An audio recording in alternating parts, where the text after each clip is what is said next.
அப்புறம் எல்லாரும் விரும்பி பார்க்கக்கூடிய தமிழ் பொக்கிஷம், அவர் வந்துட்டு டேட்டாவெல்லாம் சூப்பரா கலெக்ட் பண்ணி கொடுக்குறாரு, அதனால அவர் வந்து ரொம்பவும் நடுநிலையானவர் அப்படின்னு சொல்லப்பட்டு கொண்டிருந்த சூழ்நிலையில சில பேர் அவர் மேல ஒரு சந்தேக பார்வை வச்சுக்கிட்டே இருந்தாங்க. ஏன்னா சில இடங்கள்ல மதம் மோதல்கள் நடக்கும் பொழுது அவர் வைக்கக்கூடிய அந்த தலைப்புகள் இருக்குதுல்ல, அது உண்மையிலேயே நம்மளுக்கு வந்து கொஞ்சம் சந்தேகத்தை ஏற்படுத்தும்.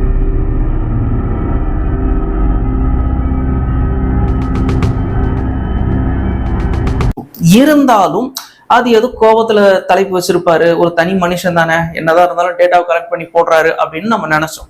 ஆனால் அவரும் நேர்ல போய் தீவிரவாத தாக்குதலை பார்த்த மாதிரி ஒரு வீடியோவை வெளியிடுறாரு. அதுல அவர் என்ன சொல்றாரு அப்படின்னா, பேண்ட் அவுத்து பார்த்து கன்ஃபார்ம் பண்ணி தான் சுட்டாங்க அப்படிங்கிறாரு. அவங்க எந்த லாங்குவேஜ் பேசுவாங்க அப்படிங்கிறதெல்லாம் கேட்கல, நீ ஹிந்துவா முஸ்லீமா ஜட்டியை திறந்து காணி அப்படின்னு சொல்லி ஒவ்வொருத்தவங்களுடைய பேண்டை கீழே அவுத்துட்டு அதில் அந்த சுன்னத் செஞ்சிருக்கா இல்லையான்னு பார்த்துட்டு யாரெல்லாம் செய்யலையோ அவங்கெல்லாம் ஹிந்து அப்படிங்கிற அடிப்படையில் அவங்கள மட்டுமே கொண்டு இருக்காங்க.